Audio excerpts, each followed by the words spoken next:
என் இனிய தமிழ் சொந்தங்களே, அனைவருக்கும் வணக்கம் கூறி இன்றைய கதை நேரத்திற்கு உங்களை வரவேற்கின்றேன். இன்றைக்கி குழந்தைகளுக்கான ஒரு கதை, குறள் நெறி கதை என்று கூட வைத்துக்கொள்ளலாம்.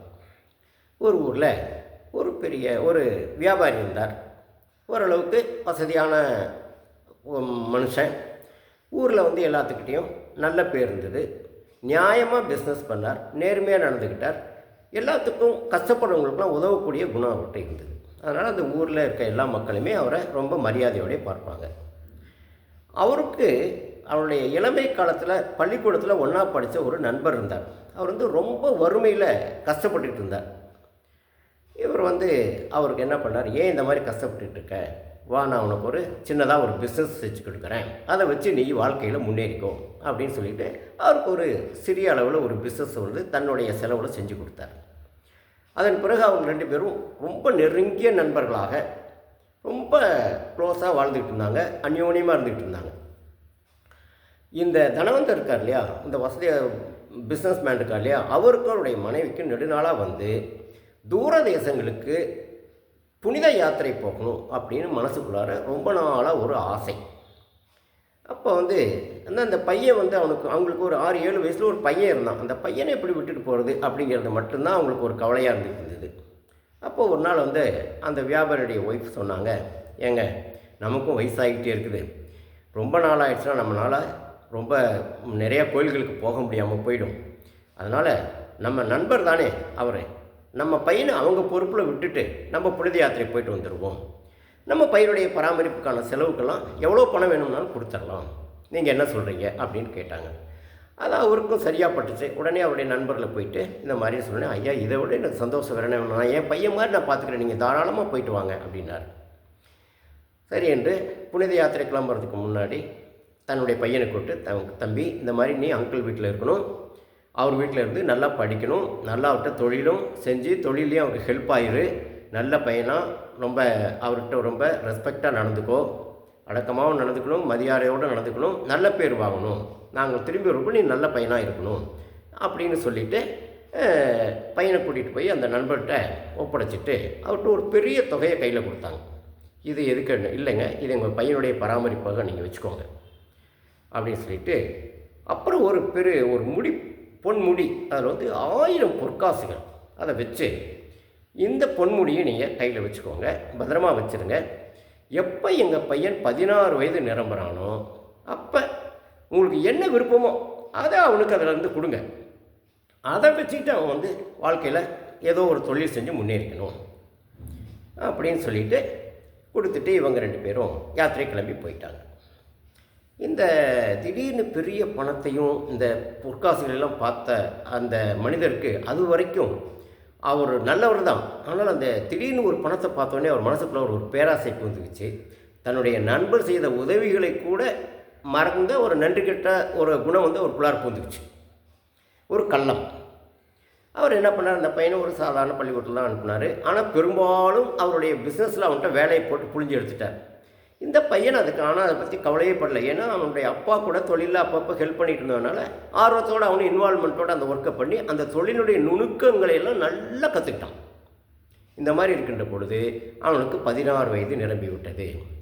அப்போ என்ன சொன்னான், அவர்கிட்ட போய், ஐயா இந்த மாதிரி எனக்கு 16 வயசு நிரம்பிடுச்சு, ஸோ எங்கள் அப்பா சொன்ன மாதிரி ஏதாவது ஒரு ஹெல்ப் பண்ணிங்கன்னா நான் தனியாக ஒரு தொழில் செஞ்சு என்னுடைய சொந்த காலில் நான் நிற்பேன், இதுதான் எங்கள் அப்பாவோட ஆசைன்னு சொன்ன உடனே இந்த வியாபாரிக்கு ஒரு மனசு இல்லை, இருந்தாலும் முழுக்க மறுக்க முடியாது, நிராகரிக்க முடியாது இல்லையா. அதனால் என்ன பண்ணார், அந்த பொற்காசு இந்த பையிலேருந்து ஒரே ஒரு காசை மட்டும் எடுத்து அவன்கிட்ட கொடுத்து, இந்த தம்பி இதை வச்சு பொழைச்சிக்கோ அப்படின்னு சொன்னார். இந்த பையனுக்கு ஒரே அதிர்ச்சி, என்னடா நம்ம அப்பா 1000 பொற்காசுகள் கொடுத்து ஒரே ஒரு பொற்காசு நம்மகிட்ட கொடுக்குறாரு, இதை வச்சு நம்ம வாழ என்ன பண்ண முடியும் அப்படின்னு சொல்லிட்டு கேட்டான். ஐயா நீங்கள் ஒரு பாதியாவது கொடுத்தீங்கன்னா நான் ஒரு தொழில் பண்ணுவேன் இல்லையா அப்படின்னு கேட்டான். தம்பி உன்னை வச்சுக்கிட்டு தான் உங்கள் அப்பா சொன்னார். என்ன சொன்னார், 16 வயது உனக்கு நிரம்பினோடனே உனக்கு என்ன விருப்பமோ அதை கொடுத்து தான் என்கிட்ட சொன்னார். என் விருப்பம் எனக்கு இதை கொடுக்குறது தான், உனக்கு இதான் இவ்வளோ தான் கொடுக்கணுங்கிறது தான் என்னுடைய விருப்பம் அப்படின்னு சொன்னார். அதுக்கு மேலே நீ என்னையே கேட்காத அப்படின்னு சொல்லிட்டார்.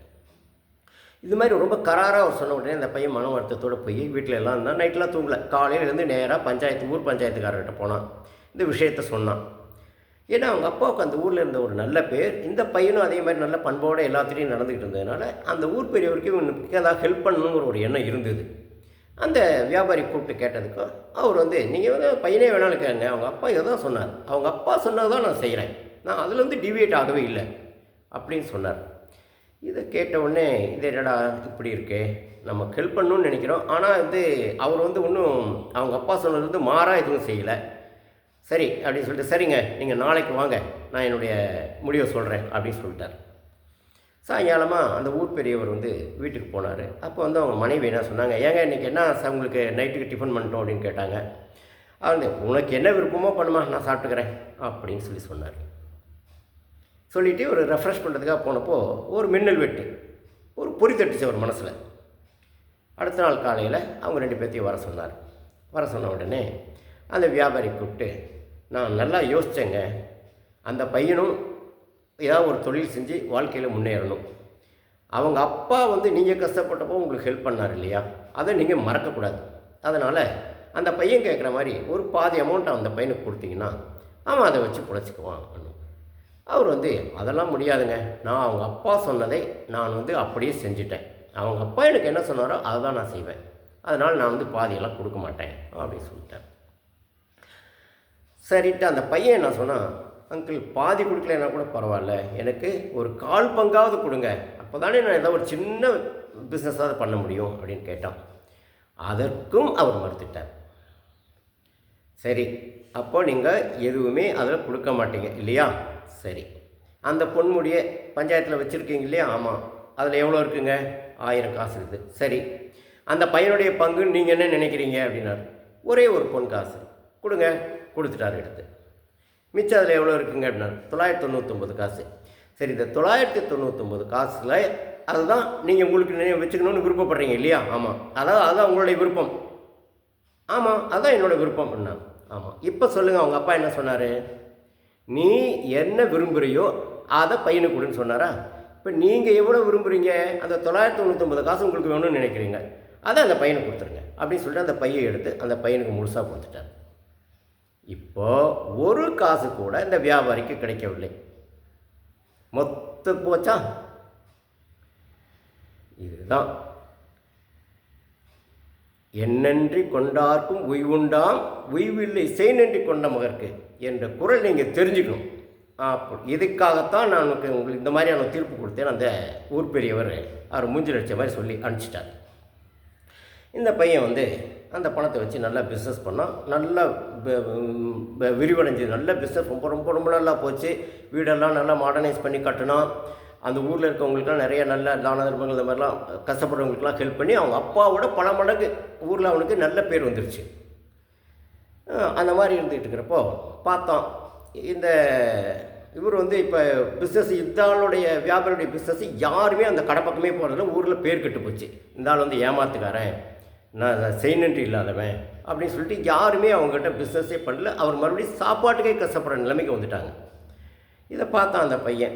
உடனே சரின்ட்டு என்ன பண்ணால், போய் அங்கிள் நீங்கள் இந்த ஊரில் இனிமேல் இருந்தால் மக்கள்கிட்ட எந்த பிஸ்னஸும் உங்களுக்கு நடக்காது, அதனால் நீங்கள் பக்கத்து ஊரில் நான் உங்களுக்கு ஒரு சின்னதாக ஒரு பிஸ்னஸ் வச்சு கொடுக்குறேன், அதை வச்சு நீங்கள் பொழைச்சிக்கோங்க, ஏன்னா நீங்கள் என்னுடைய அப்பாவுடைய நண்பர், இவ்வளோ நாள் என்னை பராமரிச்சிருந்தீங்க, ஆனால் நான் உங்களை வந்து இந்த மாதிரி கஷ்டத்தில் விட விரும்பலை அப்படின்னு சொல்லிட்டு பக்கத்து ஊரில் கூட்டிகிட்டு போய் அவருக்கு ஒரு சின்னதாக ஒரு பிஸ்னஸ் வச்சு கொடுத்தா, ஒரு சுமாரான பிஸ்னஸ் வாழ்கிற அளவுக்கு பண்ணி கொடுத்துட்டு வந்துட்டான்.